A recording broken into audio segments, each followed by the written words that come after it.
Okay, hi everyone, good morning. कैसे हैं आप सभी लोग? चलिए हम आ गए हैं लेकर के फिर से आपको अगला लेसन स्नेक। आज पढ़ाने वाले हैं डीएच लॉरेंस का। तो सबसे पहले आप सबको स्वागत करता हूं अपने चैनल जेडबीएस इंग्लिश क्लासेस में। अगर आप मेरे चैनल पर नए हैं तो बिल्कुल प्रेस बटन दबाकर अगर लाइक कर दीजिए और सब्सक्राइब भी कर दीजिएगा, और ज़्यादा से ज़्यादा दोस्तों के पास शेयर भी कर दीजिए, वो भी पढ़ें, क्योंकि सब पढ़ें और सब पढ़ें। बिल्कुल। तो आइए हम आज चर्चा करने वाले हैं आपका जबरदस्त चैप्टर डीएच लॉरेंस का स्नेक। पढ़ाई लिखाई भी करते रहिए, घूमते भी रहिए, लेकिन आपको पता ही दशहरा नवरात्रि चल रहा है, तो इसमें घूमना फिरना तो है, लेकिन साथ साथ स्टडी को भी कंटिन्यू बनाए रखें, मजा आएगा। ठीक है ना? तो आइए आपको लेके चलते हैं डीएच लॉरेंस को समराइज करेंगे। आज समरी पढ़ाने वाले हैं, जबरदस्त है। और इस पूरी पोएम का मैंने यहाँ पर समराइज कर दिया।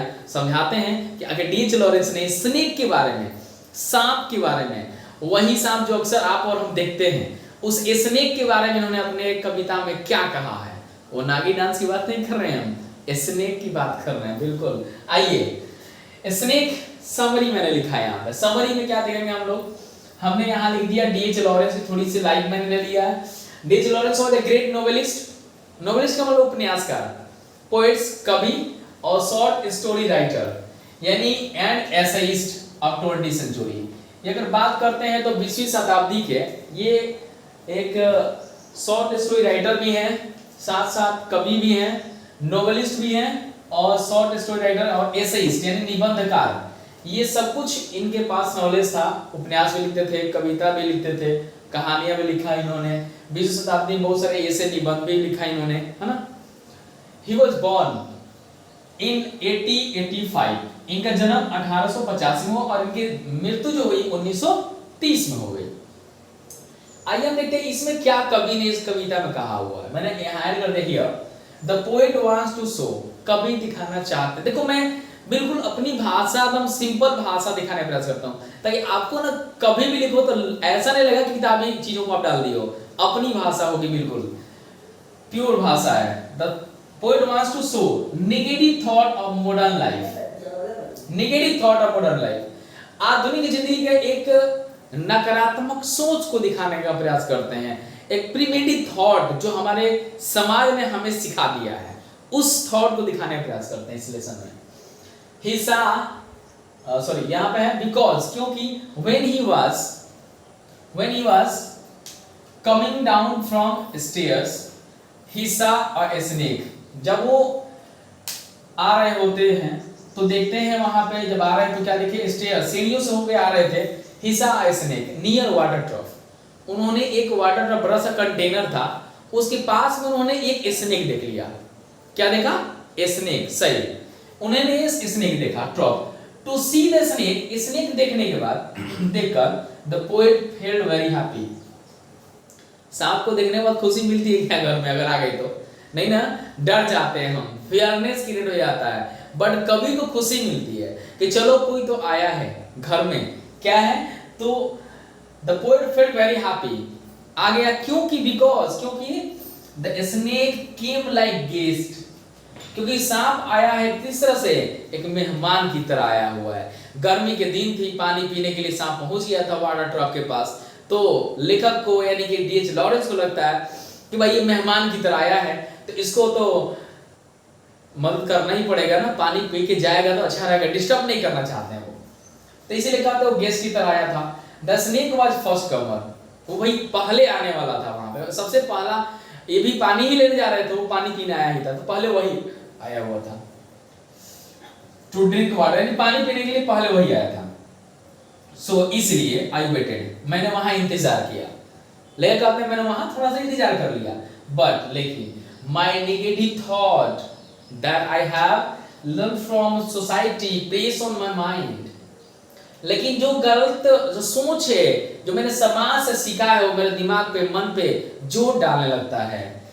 एंड इनर वॉइस सैड, और मेरे अंदर की आवाज आती है, अंदर से आवाज कहती है। मन में मैं नहीं चाह रहा हूं कि स्नेक को मारो, लेकिन मन में एक आवाज आ रही है जिसने मुझे समाज ने सिखाया हुआ है। क्या सिखाया है? इफ यू आर मैन, यदि अगर तुम मर्द हो, अगर मान लीजिए स्नेक निकला तो अंदर से आता है कि अगर तुम मर्द हो, किल दिस, मार दो इसे। ये देखो घर में कभी भी सांप निकलता है या कोई भी अगर कीड़े निकलते हैं, मोस्टली वो आपको बाइट करे, काटे या ना काटे, लेकिन हमारे मन में जरूर आता है इसे मार देना चाहिए। वो गलती नहीं करेगा, नहीं काटेगा, अलग की बात है, लेकिन हमारे मन में समाज ने हमें सिखाया हुआ है और इसी सोच को लेखक को कहते हैं। ये सब सोच जो है ना बहुत घटिया सोच है जो समाज ने मुझे सिखाया है कि किसी कीड़े को देखो और मार दो, वो कुछ करे या ना करे। तो इनको ये गलत लगता है।